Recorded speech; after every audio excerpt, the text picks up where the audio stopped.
In today's edition of the Vishwakul updates, our today's topic: how co-working is transforming office real estate. We've been writing a lot about the banking sector over the past few days, and honestly, we were getting bored. So, we decided to switch gears and dive into something more exciting. Today, let's talk about a sector in India that's creating quite a buzz: the office real estate market, specifically co-working spaces. There's a flurry of DRHPs, draft red herring prospectuses, popping up, with some highly anticipated listings from co-working companies. There's even talk about WeWork India considering an IPO again. On top of that, major investors are pouring money into the flexible office space market, betting big on its potential. If terms like managed workspaces and hybrid models sound confusing, don't worry. We'll break down the numbers, trends, and business models driving this co-working boom.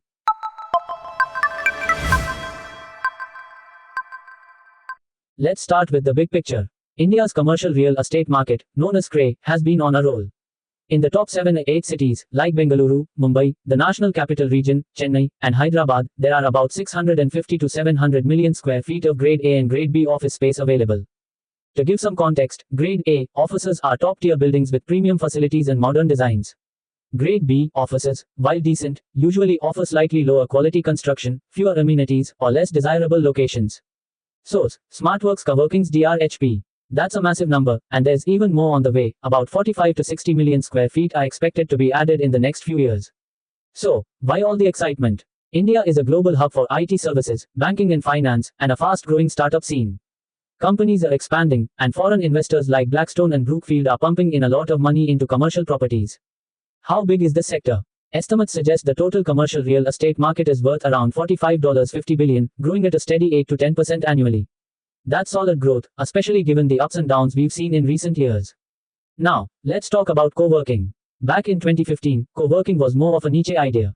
If you tossed a stone in Bangalore, you'd probably hit 2 startup founders.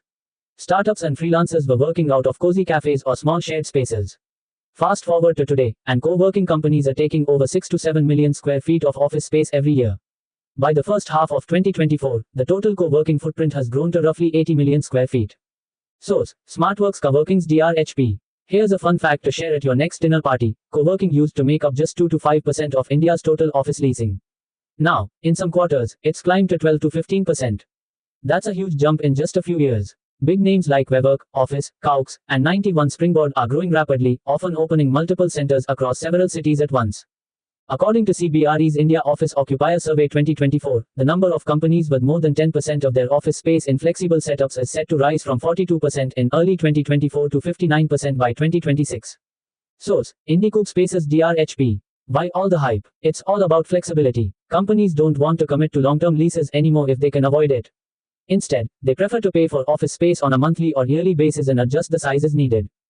Hybrid work has also taken off since the pandemic. People want the option to work closer to home or drop into an office just a few days a week. For businesses, co-working means less upfront cost, less hassle, and an added benefit they can offer employees, especially Gen Z and millennials, who really value flexible work setups. So, what's making co-working the trend to watch? Let's break it down. Startup culture. India now has over 100 unicorns, and the startup ecosystem is booming. These companies need office spaces quickly, but they don't want to lock themselves into 5 to 10-year leases. Co-working is the perfect solution. Source: SmartWorks Coworking's DRHP. Asset-light models for big corporates. Traditional corporates are jumping on board too. Many are adopting hub-and-spoke strategies, with a main office in the city center and smaller satellite offices in suburban or Tier 2 locations. Co-working spaces make the setup simple and cost-effective. GCC expansions, global captive centers, multinational companies setting up tech or operations hubs in India are also turning to co-working spaces. They need quick solutions without long-term commitments, and flexible office setups help them adapt to changing workforce needs. Source: SmartWorks Coworking's DRHP. Strong investor support. Big investors are backing co-working spaces because they see stable, long-term demand. With hybrid work on the rise, occupancy rates at some co-working centers are hitting 80 to 90%. Since 2018, real estate in India has attracted around $40.8 billion in FDI equity, with annual inflows averaging over $6 billion. Source: SmartWorks Coworking's DRHP. Redeveloped spaces. Older commercial buildings are being revamped into modern co-working hubs. Landlords love this because smaller, flexible spaces are easier to rent out than a single large office. Bottom line: co-working isn't just for freelancers or small teams anymore. Large multinational companies are also signing up, bringing co-working into the mainstream in a big way. Let's talk about how co-working operators actually make money, or at least try to avoid losses. There are a few different ways they do this. Straight lease model. The operator signs a long-term lease for a property and outfits it with furniture, infrastructure, and everything needed to run a co-working space. They pay a fixed rent to the landlord and then charge clients monthly or yearly memberships. It's a high-risk model because the operator is stuck paying rent even if occupancy drops. But if they keep the space full, the rewards are big. Major players like WeWork and Cox often use this model in prime locations since they're better equipped to handle short-term setbacks. Managed aggregation, revenue share model. In this model, the operator and the landlord split the revenue. Sometimes the landlord even helps cover the cost of setting up the space. The operator manages everything, bringing in tenants, running daily operations, and ensuring the space stays functional. It's lower risk for the operator because they're not tied to a fixed rent. Margins might be slightly thinner than the straight lease model, but it's a quick and scalable way to grow. Franchise model. This works like fast food franchising, but for office spaces. A co-working brand licenses its name, designs, and operating guidelines to a local investor or landlord. The brand collects fees and possibly a royalty, while the franchisee takes care of most of the costs on the ground. This model is great for expanding into Tier 2 and Tier 3 cities without needing heavy upfront investment.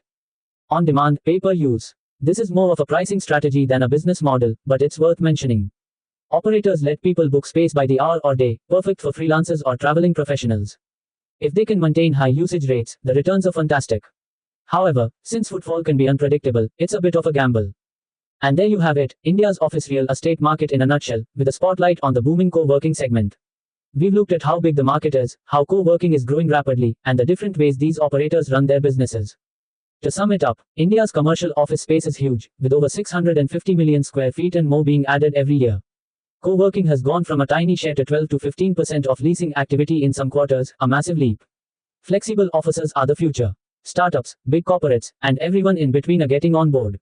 Operators use various models, straight leases, revenue sharing, and franchises, each designed to balance risk and growth in different ways.